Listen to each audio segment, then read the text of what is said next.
Hi everyone, welcome once again to my English Doctor Studio. So students, आज फिर से मैं आपके लिए एवरीडे इंग्लिश से रिलेटेड एक अहम टॉपिक लेके आया हूं जो कि हमारा कंटिन्यूसली चल भी रहा है। इससे पहले हमने इसके दो जो है सेशन किए हैं, दो वीडियोस हमने इस पे बनाए हैं। ये हमारा थर्ड इस पे वीडियो है क्योंकि ये एवरीडे इंग्लिश का एक अहम हिस्सा है। इनका यूज करते हुए हम अपनी जो डेली लाइफ में बोले जाने वाली जो इंग्लिश है उसको काफी बेहतर, इफेक्टिव एंड इम्प्रेसिव बना सकते हैं। दैट इज वाई इसका जानना और इनको ज्यादा से ज्यादा सीखना बहुत जरूरी है हर उस शख्स के लिए जो अंग्रेजी में अच्छे से बोलना चाहता है। ठीक है, तो चलिए शुरू कर लेते हैं। आज हमारा ये थर्ड पार्ट इसका होने वाला है। क्या लिखा हुआ है? Spoken English idioms and phrases, है ना। बोलचाल की जो इंग्लिश है उसमें यूज होने वाले जो इडियम्स एंड फ्रेजेस हैं, जो लोकोक्तियां हैं, जो उक्तियां हैं, जो हमारी बातचीत को काफी अच्छा बनाती हैं। तो आज फिर आपके लिए कुछ सिलेक्टेड, कुछ मोस्ट कॉमनली यूज्ड जो है कुछ इडियम्स एंड फ्रेज मैं आपके लिए लेके आया हूं। तो शुरू कर लेते हैं। सबसे पहले आपको दिखाई दे रहा है क्या लिखा हुआ है? पहले वाला, पार्ट एंड पार्सल। अब इसका क्या मतलब है पार्ट एंड पार्सल का, ये हमें समझना होगा। पार्ट एंड पार्सल का मतलब क्या है? एक आवश्यक अंग, आवश्यक अंश, हिस्सा है, उसे कहते हैं। आप कह सकते हो you are you are a very important part and parcel of my family. ठीक है, क्या बोला? You are a very important part and parcel of my family. आपने यूज किया इसका। आप मेरे परिवार का एक बहुत महत्वपूर्ण हिस्सा हैं, अंश हैं, भाग है, अंग है।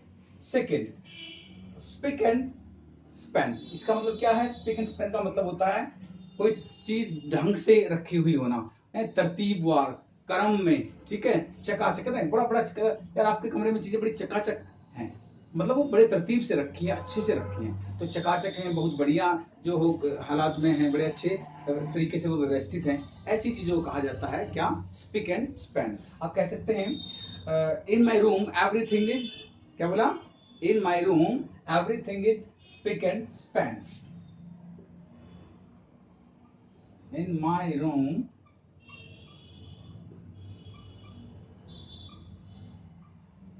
everything is spick and span. मेरे कमरे में हर वस्तु बिल्कुल चकाचक है, क्रमवार रखी हुई है, एक तरतीबवार तरीके से रखी हुई, बड़े अच्छे से रखी हुई, बड़े अच्छे ढंग में, बड़े अच्छी तरीके से वो है। ठीक है, थर्ड देख लेते हैं। टू एंड फ्रो बहुत ज्यादा यूज होता है। टू एंड फ्रो का मतलब होता है इधर उधर। आप कहते हो I walk to and fro in my garden. ठीक है, इन द मॉर्निंग। क्या बोला? मैं सुबह के वक्त अपने बगीचे में इधर उधर वॉक करता हूं। सो आई वॉक, आपने बोला I walk to and fro in my garden.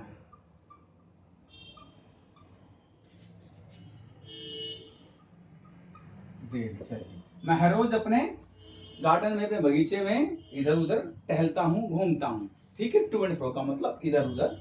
ठीक है, नेक्स्ट है सम एंड सब्सटेंस। बहुत इंपॉर्टेंट है। सम सब्सटेंस का मतलब होता है भावार्थ, किसी चीज का भाव, मेन आइडिया उसका। ठीक है, उसका जो है मुख्य, उसके अंदर किसी कोई मान लो कोई हमने कोई कविता पढ़ी तो उसका मुख्य आइडिया क्या है, मेन आइडिया क्या है, that is something like sum and substance. आप पूछ सकते हैं what is the sum and substance of this poem. Example में लिया, व्हाट इज द sum and substance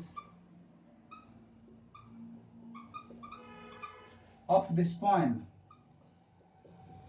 of this poem। इस पोएम का, इस कविता का भावार्थ क्या है? नेक्स्ट देख लेते हैं। किथ एंड किन, बहुत ही अच्छा एक इडियम फ्रेज। इसका मतलब होता है रिलेटिव्स, संबंधी, रिश्तेदार। आप कहते हो ही इनवाइटेड हिज किथ एंड किन in the feast, in the party.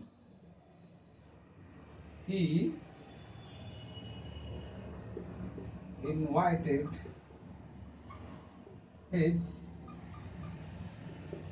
किथ एंड किन। क्या होता है किथ एंड किन? रिलेटिव, संबंधी, रिश्तेदार। To the feast, to the feast क्या होता है? किसी फंक्शन को, समारोह को, उत्सव को कहते हैं फीस्ट। ये पार्टी के रूप में, फंक्शन के रूप में, किसी तरह का वो एक समारोह है, एक फंक्शन है, एक सेलिब्रेशन है, उसे फीस्ट कहा जाता है। तो कहता उसने जो समारोह में, फंक्शन में क्या किया? अपने संबंधियों को इनवाइट किया है, आमंत्रित किया। नेक्स्ट देख लेते हैं, फर्स्ट एंड फॉरमोस्ट। बहुत अच्छे से इसका यूज किया जाता है, मतलब प्रथम और प्रमुख, सबसे पहला और बहुत महत्वपूर्ण कोई बात होती है। आप कहते हो my first and foremost duty is to take care of my parents. क्या बोला आपने? My first and foremost duty is to serve my parents. भाई मेरा सबसे पहला जो सबसे पहला और सबसे प्रमुख जो ड्यूटी है, कर्तव्य, वो क्या है? कि मेरे पेरेंट्स है, मेरे माँ बाप हैं, उनकी सेवा करना है। ठीक है, नेक्स्ट देख लेते हैं, ब्रेड एंड बटर। बहुत अच्छा, बड़ा ही कैची टाइप का ये एक इडियम फ्रेज है, काफी यूज किया जाता है। ब्रेड एंड बटर का मतलब होता है आजीविका, रोजी रोटी। कहता है everyone is working for, everyone is fighting for bread and butter in this worst situation of COVID-19, है ना। इस COVID-19 जो कोरोना महामारी फैली हुई है, इसमें हर कोई अपनी आजीविका के लिए लड़ रहा है। everyone is fighting for, क्या बोला? bread and butter in this worst situation of COVID-19। एक और एग्जाम्पल ले लेते हैं। आप बोलते हैं the main aim of my life is not to fight for bread and butter। ठीक है, आप बोल सकते हैं, ऐसे बोल सकते हैं, bread and butter is not the only aim of my life। भाई मेरी जिंदगी का मकसद सिर्फ क्या है? क्या नहीं है?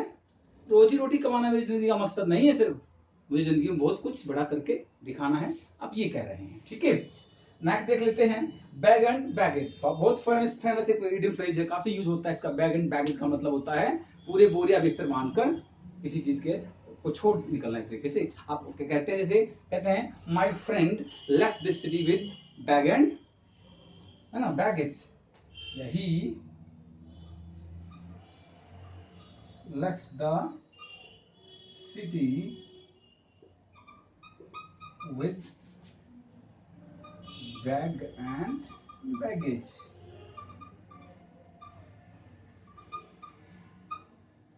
उसने शहर को पूरे बोरिया बिस्तर समेत छोड़ दिया, इनके पूरा बोरिया बिस्तर बांध के वो निकल गया, शहर को छोड़ गया। नेक्स्ट देख लेते हैं, ऑल इन ऑल। बड़ा फेमस है, बहुत यूज होता है। ऑल इन ऑल का मतलब सर्वे सर्वा, करता धरता। आप कहते हो I am all in my family. मेरे परिवार में नहीं करता धरता हूं, नहीं सर्वे सर्वा हूं। I am all in my family. ठीक है, देखो कितने अच्छे से यूज हो रहा है। I am all in all, simple हो रहा है। लास्ट देख लेते हैं आज के लिए, अ व्हाइट एलिफेंट, यानी कि अनावश्यक खर्च वाली वस्तु, ऐसी वस्तु जो बेकार में खर्च, जिसका आप वहन कर रहे हैं। आप जैसे कहें this car is a white elephant for me. तो ये जो कार है मेरे लिए एक व्हाइट एलिफेंट है, बेकार की वस्तु है, यूज तो है नहीं, बेकार में एक खर्चा ही बढ़ा रही है।